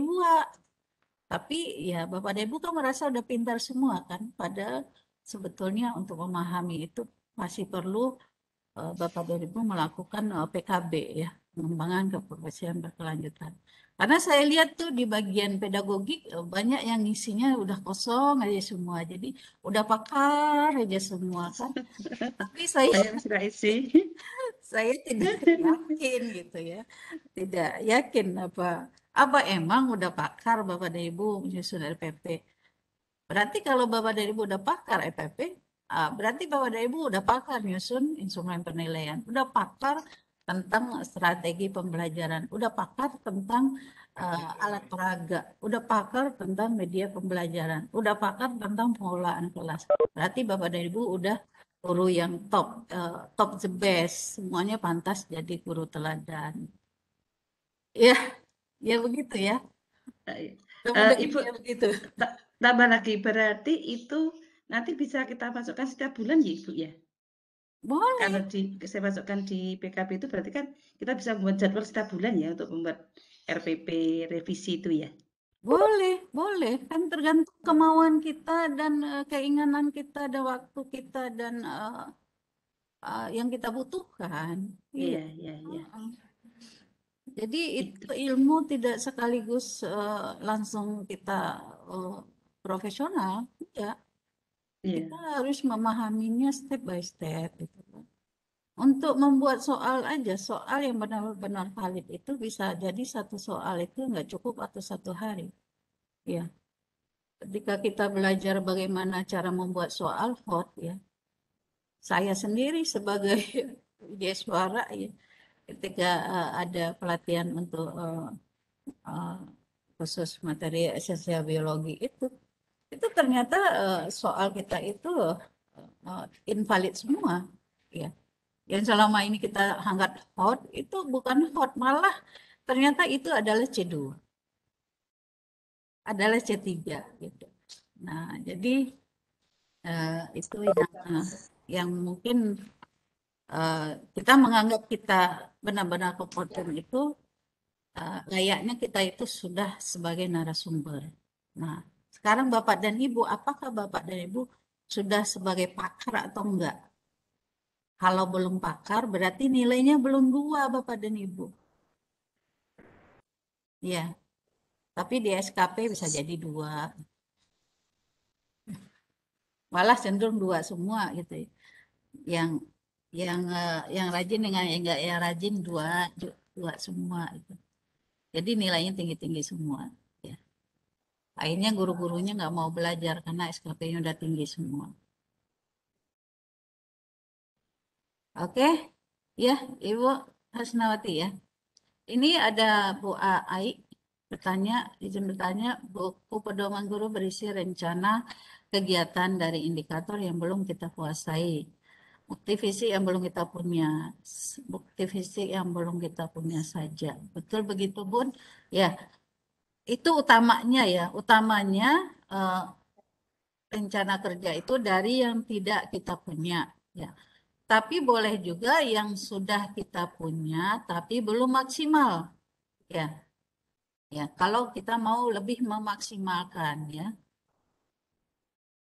Nah, dari Pak Nasrul, apakah RPP dilampirkan semua jenjang yang kita ajar, Bu? Enggak, ini cukup satu saja ya, sampel seperti apa RPP Bapak dan Ibu itu. Ambil aja yang awal tahun ini, untuk persiapan Bapak dan Ibu ngajar, ambil aja satu, contoh aja ya. Supaya tidak terlalu tebal. Dari Pak Ade Kosasi, pertanyaannya Permenpan yang baru nomor 8 tahun 2001, apakah ada yang harus kita persiapkan secara berbeda dengan pembuatan buku pedoman sekarang ya? Ya, ini untuk pembuatan buku pedoman ini kita kan memakai regulasinya buku 4 tahun 2019 ya. Jadi kita ngikut itu saja dulu karena yang untuk Menpan 8 2021 itu belum ada petunjuk teknisnya dalam bentuk Permendikbud ya, belum ada. Jadi kita pakai yang buku 4 tahun 2019 ya. Kalau ada perhatian tentang menyusun RP saya mau ikut Bu. Insya Allah ya kalau ini kegiatan kita berlanjut, Insya Allah kita akan bertemu lagi di materi-materi yang lain lagi. Yang raise hand ada yang mau bertanya?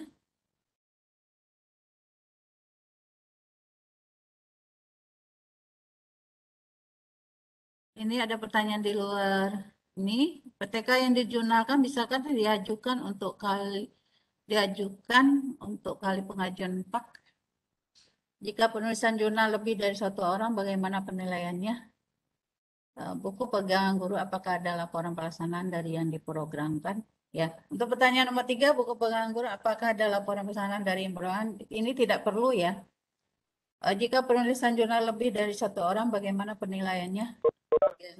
Untuk jurnal ini penilaiannya kan ada kalau 2 orang itu penulis 1 itu nilainya 60, penulis 2 nilainya 40 ya. Kalau penulisnya ada 3 orang, maka penulis 1 nilainya itu 40 ya. Penulis 2 dan 3 nilainya 30 ya. Kemudian untuk PTK yang digunakan misalkan diajukan untuk pengajuan PAK. Ini pertanyaannya kurang jelas ya. Jadi PTK itu di samping dalam bentuk makalah Bapak dan Ibu ya, itu bisa Bapak dan Ibu modifikasi sedikit judulnya dalam bentuk jurnal. Jadi penelitian yang sama, tapi yang satu dalam bentuk makalah, yang satu dalam bentuk jurnal, itu bisa diakui dua-duanya ya. Jadi untuk tingkat provinsi bisa dapat nilai 1, tingkat nasional bisa dapat nilai kalau nggak salah itu 1,5 ya. Untuk jurnal itu Bapak dan Ibu hanya wajib harus ada 1 ya. BPG dibuat untuk 1 tahun ya, bukan 1 semester ya. Jadi tahun anggaran mulai dari Januari sampai Desember sesuai tadi di template saya buat dari Januari sampai Desember. Silakan yang mau bertanya. Bu Rini mau bertanya? Ya silakan Bu Rini.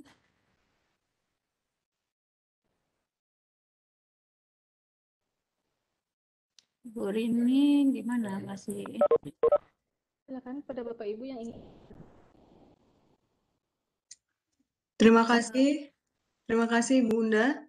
Terima kasih. Assalamualaikum warahmatullahi wabarakatuh. Waalaikumsalam warahmatullahi wabarakatuh. Iya Bunda, jadi hari ini jadi cukup banyak pencerahan. Saya juga baru mengirimkan tadi di sebelum jam 1. Dan sepertinya memang banyak revisi untuk yang di EDG-nya ya Bunda. Jadi pertanyaan saya Bunda hanya 1 saja. Berarti boleh ya Bunda untuk beberapa indikator dalam kompetensi tadi dibuat di beberapa bulan. Artinya boleh juga kita buat rentangan waktu tertentu. Misalnya untuk perbaikan RPP, misalnya dari Januari sampai dengan Maret gitu. Kemudian seperti indikator yang lainnya, bukti fisik remedial gitu misalnya dari bulan April ke Juni, atau yang indikator-indikator yang lain berarti boleh ya Bunda tetap berkelanjutan gitu. Apakah benar seperti itu Bunda? Iya boleh. Kita yang ngatur itu kita buat di setiap bulan untuk indikator yang sama boleh terus menerus gitu loh. Atau hanya di 1 bulan atau bisa aja bulannya loncat. Ini saya nanti akan membuat di bulan Februari dan bulan Agustus. Boleh saja untuk kompetensi dan indikator yang sama ya. Kalau boleh ya. Ya Bunda, kalau boleh contoh konkretnya gitu Bunda, 1 untuk indikator di kompetensi tertentu yang bulannya loncat itu apa Bunda? Misalnya di Maret iya, kemudian di bulan yang lainnya misalnya di bulan Agustus Iya juga misalnya 2 bulan kira-kira apa itu ya Bunda? Ya, kan misalnya RPP tadi kan RPP Ya. untuk bulan Maret itu kan materinya beda tuh. Ya, Ya. nanti untuk RPP di bulan Agustus kan beda lagi. Dan tentu saja ketika itu kita nyadar bahwa ternyata RPP kita itu perlu perbaikan. Berarti kan ada kegiatan perbaikan untuk materi-materi yang di bulan Maret uh, dan materi-materi yang nanti RPP-nya di bulan Agustus. Nah, atau di setiap bulan bisa jadi Bapak dan Ibu melakukan RPP perbaikan, ya, sehingga kita selalu koreksi diri gitu loh. Misalnya ketika kita sudah kita lakukan ya, ada kemungkinan RPP perbaikan itu ada 2 macam ya. Ketika kita mau mengajar, kita nyadar bahwa RPP kita itu nggak sesuai, maka kita lakukan perbaikan. Kan kita buat RPP itu nggak besok ngajar baru kita buat kan. Tentu kita harus buat agak tenggang waktu jauh sebelumnya itu. Nah, ketika kita sudah membuat RPP, ternyata kita sadar bahwa RPP kita itu tidak sesuai dengan kondisi pembelajaran yang akan kita ajarkan besok. Nah, kita buat RPP perbaikan. Begitu pula untuk bulan Maretnya. Bisa jadi sekarang Bapak dan Ibu yakin nggak bahwa RPP yang Bapak dan Ibu buat itu tidak perlu diperbaiki, ya? Kalau kita ya, saya sebagai bicara, saya selalu memperbaiki bahan tayang saya di setiap pertemuan. Ya, saya selalu memperbaiki. Ya, walaupun saya udah punya nih, ya, malah untuk materi yang sama, tapi saya selalu memperbaiki karena saya berpikir pengalaman saya mengajar kemarin itu seperti ini. Ternyata harus ada nih yang diubah. Maka saya berikutnya saya perbaiki. Harusnya guru juga seperti itu. Jangan memakai bahan yang sama, strategi yang sama untuk kelas yang berbeda, untuk waktu yang berbeda. Kesalahan guru kan begitu kan, selalu menyamaratakan peserta didiknya, menyamaratakan kemampuan peserta didik, menyamaratakan waktu dan kondisi, ya, sehingga strategi pembelajaran yang tidak cocok dipaksakan untuk dipakai dalam proses pembelajaran. Ya, gitu. Bunda. Bunda satu lagi jadinya Bunda. Jadi banyak juga nggak apa. Ini Bunda satu lagi izin. Ada di indikator itu juga guru membimbing belajar peserta didik yang kelainan fisik atau lambat dalam belajar. Nah, itu kira-kira Bunda apakah itu bisa continue juga, berkelanjutan juga, atau cukup aja kita misalnya buatnya di Februari gitu atau di Maret. Kira-kira gimana Bunda? Atau kalau udah selesai di bulan Februari atau di Januari kita sudah selesai, ya udah berarti Februari dan Maret kita udah selesai, nggak usah lagi kita buat di waktunya itu. Itu gimana Bunda? Beda sama RPP tadi, kalau RPP tadi kan berkelanjutan. Gimana Bunda? Ini kan saya kepikiran begini ya, ketika di Januari Juni itu kan peserta didiknya sama. Iya. Kemudian Juli sama Desember kan beda lagi. Betul. Anak tentu untuk yang berkebutuhan khusus tadi itu kan beda perlakuannya.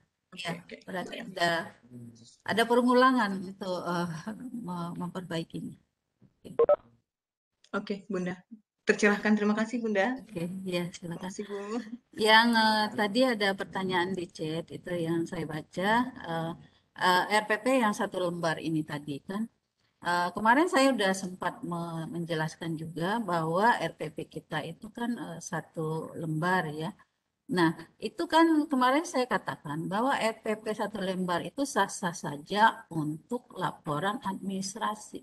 Ya, tapi RPP yang sebenarnya itu adalah step by step yang Bapak dan Ibu lakukan mulai dari menguraikan KD menjadi tujuan pembelajaran, menjadi indikator, ya, menentukan modelnya, menentukan alat peraganya, menentukan media pembelajarannya, menentukan kegiatan intinya apa aja step-stepnya, kemudian menentukan rubrik penilaiannya, membuat instrumen penilaiannya, ya. Apakah itu bisa digambarkan dengan 1 lembar? Ya. Jadi ya untuk administrasi sah-sah saja 1 lembar. Tapi untuk kegiatan yang sebenarnya itu yang perlu Bapak dan Ibu perbaiki. Dalam tanda kutip itu bukan wujudnya yang diperbaiki Bapak dan Ibu ya, tapi prosesnya itu yang Bapak dan Ibu perbaiki. Ya. Jadi kita jangan terpatok pada wujud. Oh, RPP 1 lembar ya kan dia hanya judul-judulnya saja kan. Tapi apakah kompetensi kita dalam melakukan rencana program pembelajaran sudah sesuai apa tidak gitu lah. Ya, jadi kalau untuk lampirannya nanti Bapak dan Ibu terserah mau melampirkan EPP 1 lembar silakan, mau melampirkan EPP lengkap silakan ya. Mau dirinci per pertemuan lebih bagus ya. Jadi dalam hal ini menggambarkan apa yang Bapak dan Ibu lakukan pra pengamatan, kemudian tahap pengamatan dan tahap setelah pengamatan.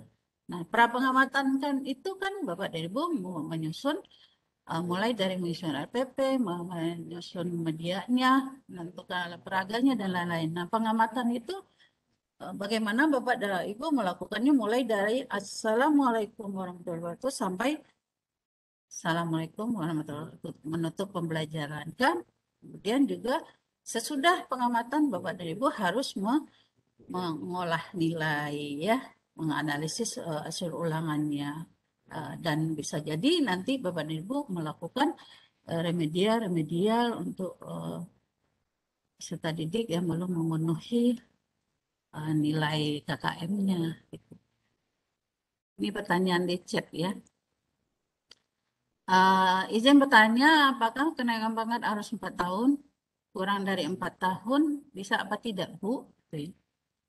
Kalau di Permenpan ya, itu guru bisa naik pangkat sekali 2 tahun. Ya, sekali 2 tahun. Saya waktu jadi guru ya, saya jadi guru 18 tahun ya, guru MAN. Itu saya untuk kenaikan mulai dari 3A, 3B, 3C, 3D gitu ya, 4A. Itu rata-rata saya 3 tahun, 3,5 tahun ya. Dan saya menyusun dupak sendiri. Jadi saya tidak menunggu dibuatin oleh tata usaha. Saya nyusun sendiri ya. Tapi masalahnya kenapa sekarang itu pihak Kanwil itu menerapkan 4 tahun? Kenapa? Ya. Karena diusulkan 4 tahun pun itu berkasnya masih acak-acakan. Ya. Sehingga ngerepotin petugas-petugas untuk kenaikan pangkat. Ya. Misalnya PTK-nya tidak ada yang dinilai satupun. Ya. Dan banyak sekali ya, pengalaman saya menilai angka kredit guru-guru untuk 4A ke 4B banyak sekali itu PTK palsu ya. PTK tidak asli, PTK yang dibuatin oleh biro jasa ya. Nah, sehingga ini merepotkan petugas-petugas penilaian ya.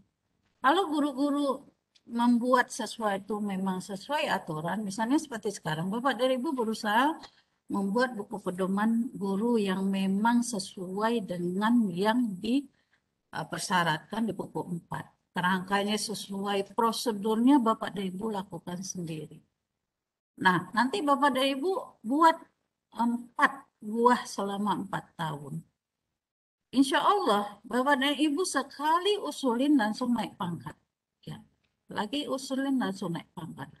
Kemarin ketika saya menjelaskan di PowerPoint yang pertemuan pertama, itu dalam 1 tahun Bapak dan Ibu, kalau Bapak dan Ibu melakukan pengembangan diri, itu Bapak dan Ibu bisa mendapatkan angka kredit 9,5 dalam 1 tahun. Nah, berarti kan sebetulnya dalam waktu 2 tahun Bapak dan Ibu udah bisa naik pangkat. Tapi masalahnya kan Bapak dan Ibu kadang banyak sekali orang-orang yang mau praktis saja, ya naik pangkat dengan cara-cara yang tidak etis, gitu. Makanya saya berusaha, Bapak dan Ibu, bagaimana berusaha sendiri. Pertama lebih berkah, ya. Kemudian Bapak dan Ibu dapat ilmu, ya, dan juga terlihat bahwa Bapak dan Ibu benar-benar kompeten sebagai guru, menjadi guru-guru yang profesional. Pertanyaannya, untuk koordinator apakah dari unsur guru di sekolah atau dari dinas? Untuk koordinator tim penilai itu adalah teman-teman sejawat, ya. Jadi biasanya kalau gurunya banyak, tentu kepala madrasahnya atau kepala sekolahnya tidak bisa menilai guru banyak. Ya maksimal satu koordinator PKB itu menilai 5-10 guru, ya. Sisanya nanti kepala madrasah akan menugaskan guru-guru senior untuk menilai bawahannya, ya, untuk menilai guru yang lain.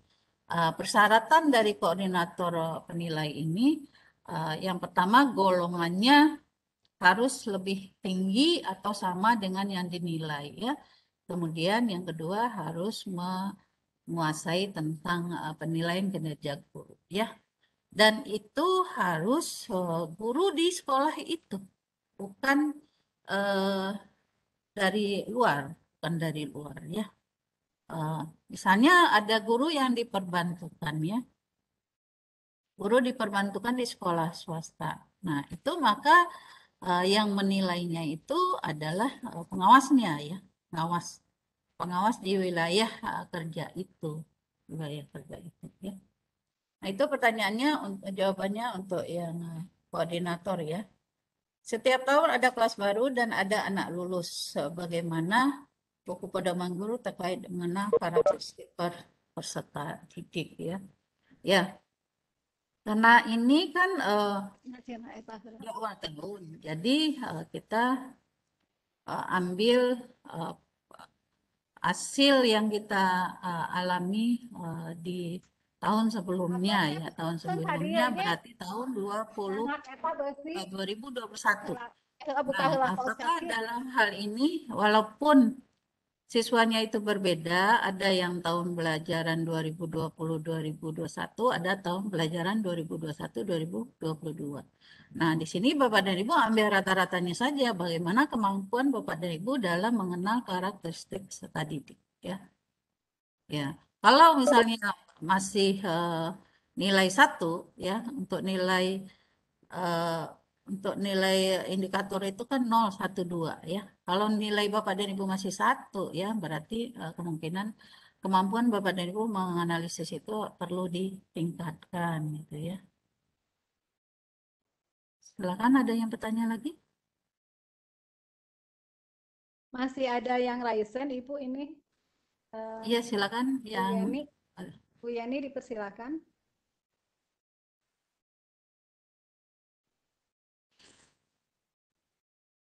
Ada Bu Laila.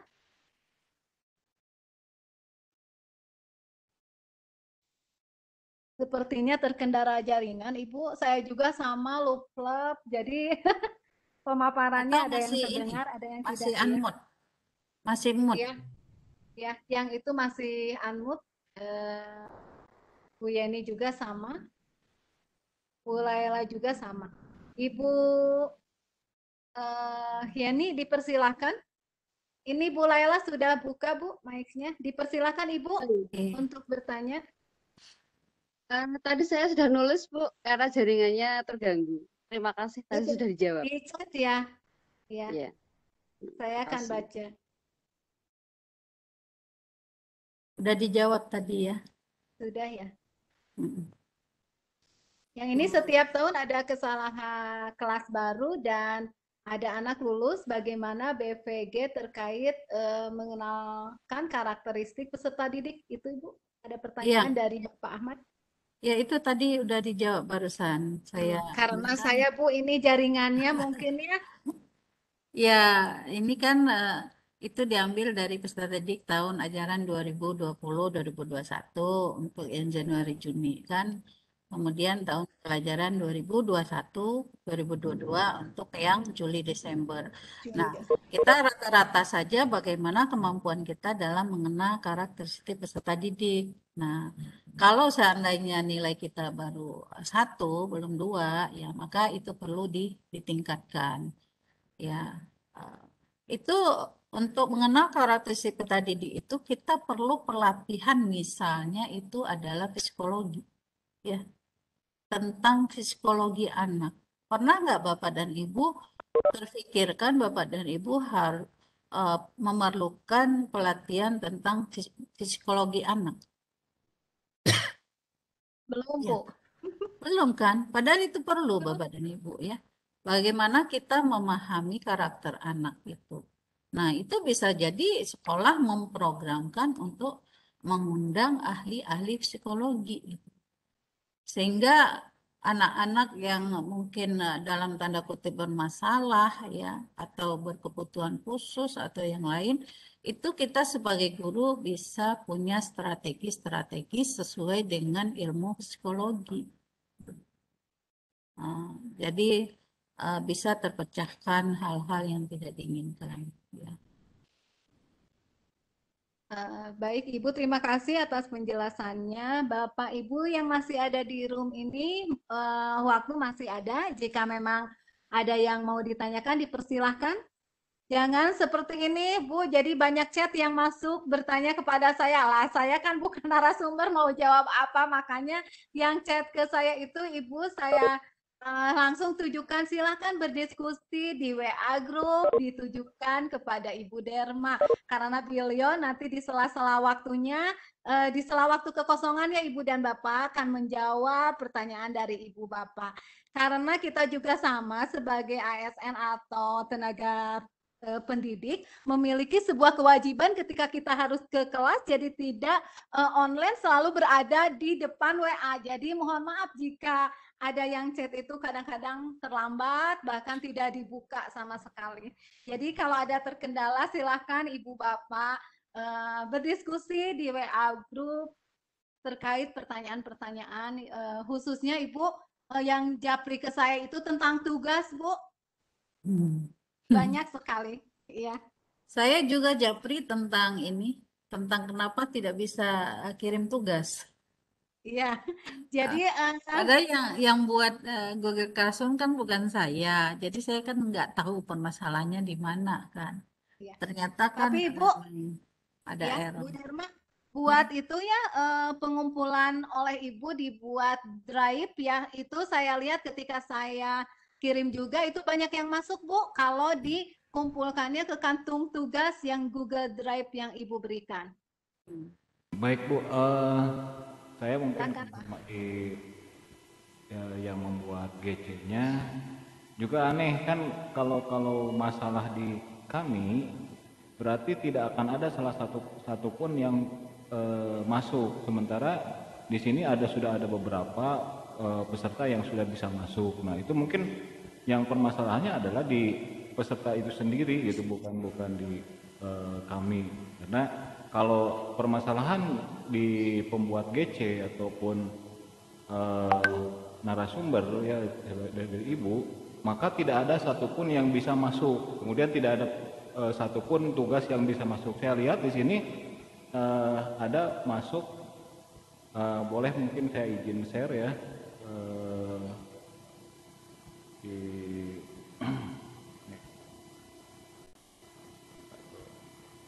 Nah, di sini sudah terlihat kan siapa yang diundang. Nah, yang sudah masuk itu yang tandanya hitam, sementara yang belum melihat atau meng-approve undangan melalui emailnya, maka ini masih abu-abu kan gitu. Bukan yang ini Pak, bukan yang ini. Yang mana? Kalau ini kan yang baru nih. Kalau Ya. yang baru ini saya udah bisa ngoreksi tugas. Iya, makanya yang sebelumnya mendingan masuk ke GC yang baru gitu kan. Ibu juga sudah memberikan tugas-tugas, sebagian tugas yang sudah diberi nilai kan gitu. Sehingga kalau melihat dari sini supaya tidak ada lagi permasalahan-permasalahan, silakan Bapak Ibu untuk masuk ke GC yang baru yang saya undang. Ya, yang ini ya Pak ya, yang baru yang terakhir ya. Yang judulnya adalah ini workshop. Ya. Itu kan saya tanya itu PBPG kepanjangannya apa? Oh tadi ya pembuatan buku pegangan guru itu kepanjangannya. Ya, tadi judulnya salah ya, bukan ini. Ya, kemarin kebalik PPBG artinya PBPG gitu ya. Ya, ini belum pada masuk semua ya Pak ya ini ya. Kalau kelas work kan bisa dilihat di sini ada sudah tune in 15, 27 diberi tugaskan. Karena memang yang belum mendapat tugas berarti yang tidak masuk kan belum masuk. Bahkan ada yang sudah dikembalikan satu kan oleh Ibu kan itu ya. Iya. Seperti itu. Maka Bapak Ibu. Ini saya tanya yang dikembalikan ini maksudnya apa ini? Kalau yang dikembalikan itu sudah diberi nilai di return. Jadi tidak usah nilainya sudah dapat dilihat oleh peserta. Kalau itu gitu. Sudah dinilai tapi belum dikembalikan. Oh iya, saya tadi udah nilai 8 orang, tapi memang yang saya kembalikan baru 1. Oh berarti saya harus kembalikan semua ya? Iya. Oke, supaya nilainya bisa dilihat ya. Bisa dilihat. Dan ini ada saya kasih chatnya, sarannya. Tapi maaf ya, itu untuk semuanya rata-rata sarannya itu bulannya belum full 12 bulan, kemudian penyusunan jadwalnya tidak sesuai, hanya diurut menurut yang pertama Januari, yang terakhir Desember. Kemudian juga dalam penentukan jadwal itu tidak mesti satu indikator itu hanya 1 minggu, bisa dibuat beberapa minggu ya. Seperti tadi ditanyakan oleh Bu Rini dan lain-lain ya. Kalaupun misalnya saya tidak sempat memeriksa Bapak dan Ibu, direvisi saja karena sesudah ini saya akan membuat tugas yang kedua dan mengirimkan template-nya. Jadi ada tugas 2 nanti itu adalah membuat bagian awal dan tugas 3 membuat bab 1 dan bab 2 ya. Besok baru terakhir penutup dan lampiran. Jadi terakhir nanti mungkin bisa dibantu dengan Pak Asep ya, dibantu nanti ngoreksinya setelah dan panitia lain setelah nanti kita koordinasi tentang teknik penilaian ya Pak ya. Baik Bu, sekali lagi mungkin saya izin memberikan pemberitahuan kepada Bapak Ibu peserta untuk ketika mengerjakan tugas jangan lupa tune in-nya atau serahkannya. Kalau misalkan sudah upload tapi tidak tune in ya tidak nyampe kan seperti itu. Itu mungkin ya. Kadang-kadang merasa sudah mengirimkan tapi tidak mengklik tune in atau menyerahkannya. Kemudian jangan di unsubmit, kalau udah diserahkan jangan dibalikan lagi, dibatalkan, jadi kembali lagi kan seperti itu ya.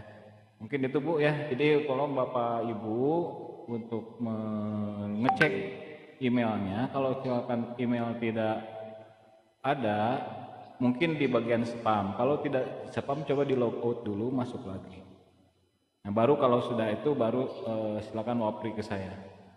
Terima kasih. Ya, jadi tadi peserta kan ada yang minta link Google Classroom. Jadi saya bilang sekarang tidak dibagikan link, tapi cek email masing-masing, silakan gabung lewat email. Jadi jangan chat yang dari saya ya, tapi chat dari Pak Asep. Ya.